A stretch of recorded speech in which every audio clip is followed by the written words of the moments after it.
ಈ ಬಿಸಿಲು ಟೆಂಪ್ರೇಚರ್ ಏರ್ತಾ ಇದೆ 40 ಡಿಗ್ರಿ. ಆ ಜನಸ್ತೋಮ ನೋಡಿ. ಸೊ ಅಲ್ಲಿಗೆ ಅರ್ಥ ಆಯ್ತದೆ ಜನಸೇವಕನಿಗೆ ಜನ ಯಾವಾಗೂ ಹಿಂದ್ಗಡೆ ಇರ್ತಾರೆ ಅಂತ. ಡಾಕ್ಟ್ರು ಏನು ದಿನಕ್ಕೊಂದು ಆಪ್ರೇಷನ್ ಮಾಡಿ ಸುಮಾರು ಒಂದು 7,000 ಏನು ಆಪ್ರೇಷನ್ ಮಾಡಿಲ್ಲ. ಅದು ಕಾಂಗ್ರೆಸ್ ಸರ್ಕಾರ ಕಟ್ಟಿರ್ತಕ್ಕಂಥ ಒಂದು ಸಂಸ್ಥೆಗಳು. ಕೆಲವು ಸಂಸ್ಥೆಗಳ ಇವಾಗ ಇದಿರ್ಬೋದು, ಯಾವುದು ಬೇರೆ ಕಿಮ್ಸ್ ಇರ್ಬೋದು, ಅನ್ಯ ಹಾಸ್ಪಿಟ್ಲ್ಗಳಿದೆಯಲ್ಲ, ಜಯದೇವ, ಇನ್ನೂ ಯಾವ್ದು ಸಂಸ್ಥೆಗಳನ್ನು ಎಲ್ಲ ಗೌರ್ಮೆಂಟ್ ಕಟ್ಟಿದೆ. ಸಂಜಯ್ ಗಾಂಧಿ ಅಲ್ಲೆಲ್ಲ ಉತ್ತಮವಾಗಿ ಕೆಲಸ ಮಾಡ್ತಾ ಇದ್ದಾರೆ. ಅವ್ರಿಗೆ ಯಾರಿಗೂ ಸೋಷಿಯಲ್ ಮೀಡಿಯಾ ಹುಚ್ಚಿರಲಿಲ್ಲ.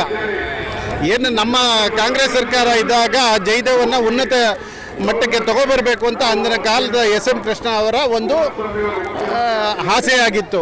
ಅದನ್ನು ಪೂರೈಸ್ತಕ್ಕಂಥವರು ಈ ಮಟ್ಟಕ್ಕೆ ಬೆಳಿಬೇಕು ಅಂತ ಕಾರಣಕರ್ತರಾದವರು ಸಿದ್ದರಾಮಯ್ಯನವರು. ಇವರೇನು ದೇವೇಗೌಡರ ಮನೆಯಿಂದಾಗಲಿ ಕುಮಾರಸ್ವಾಮಿ ಅವ್ರ ಮನೆಯಿಂದ ಆಗಲಿ ಆಸ್ಪತ್ರೆ ಏನು ಕಟ್ಟಿಲ್ಲ.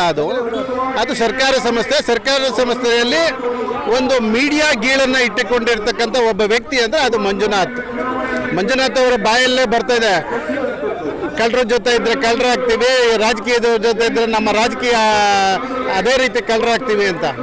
ಬಟ್ ಒಬ್ಬ ಸಭ್ಯತೆ ಮನುಷ್ಯ ಒಬ್ಬ ರಾಜ್ಯಸಭೆಗೂ ಯಾರೋ BJP ಅವರು ಸೆಲೆಕ್ಟ್ ಮಾಡಿ ಕರೆಸ್ಬೋದಾಗಿತ್ತು.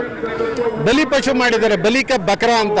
ಸುಮಾರು 2 ಲಕ್ಷಗಳ ಅಧಿಕ ಮತಗಳಿಂದ DK ಸುರೇಶ್ ಅವರು ವಿನ್ ಆಗ್ತಾರೆ, ಅದರಲ್ಲಿ ಯಾವುದೇ ಸಂಶಯ ಇಲ್ಲ.